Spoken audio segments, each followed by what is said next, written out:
भारत सरकार ने इसमें पहले ही सभी प्रकार की जो कुछ सूचियां है वो जाहिर कर ली है और एहतियात का पहला फ्लाइट आज दिल्ली पहुंच भी चुका है। યુદ્ધમાં ફસાયેલા ભારતીયો મામલે હર્ષ સંઘવીએ આપ્યું નિવેદન। તમામ ફસાયેલા ભારતીયોની સરકાર કરી રહી છે મદદ। ભારતીયોને સલામત રીતે પરત લાવવામાં આવશે આવી વાત પણ ડેપ્યુટી સીએમે કરી। એતિહાદ એરવેઝમાં ફસાયા હતા કેટલાક લોકો, તેઓને દિલ્હી એરપોર્ટ ખાતે સહી સલામત લાવવામાં આવ્યા છે।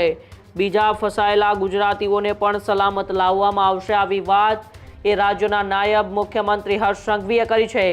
છેલ્લા લગભગ 3 દિવસથી એ સમગ્ર વિશ્વની નજર ઈરાન ઇઝરાયલના યુદ્ધ પર છે અને એ જ યુદ્ધની અસર હવે સમગ્ર વિશ્વની અંદર ફસાયેલા ભારતીયોને થઈ રહી છે। ત્યારે અનેક ગુજરાતીઓ પણ એ દુબઈ હોય કે અન્ય દેશો હોય કે પછી બીજા દેશોના એરપોર્ટ ઉપર ફસાયેલા છે। ત્યારે તેને લઈને હવે રાજ્યના નાયબ મુખ્યમંત્રી હર્ષ સંઘવીએ નિવેદન આપ્યું છે કે ભારત સરકાર એ તમામ ફસાયેલા ભારતીયોની મદદ કરી રહી છે। ભારતીયોને સલામત કેવી રીતે પરત એ ભારત લાવવામાં આવે તેને લઈને પણ અત્યારે ભારત સરકાર વિચારણા કરી રહી છે। એતિહાદ એરવેઝમાં કેટલાક લોકો ફસાયા હતા, તેને દિલ્હી એરપોર્ટ ખાતે તાત્કાલિક લાવવામાં આવ્યા છે આવી વાત પણ રાજ્યના નાયબ મુખ્યમંત્રી હર્ષ સંઘવીએ કરી છે।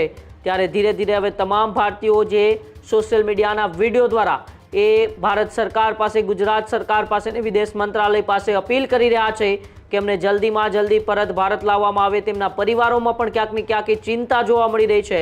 ત્યારે બધા વચ્ચે રાજ્યના નાયબ મુખ્યમંત્રી હર્ષ સંઘવીએ શું કહ્યું આપણે તેમને સાંભળીએ।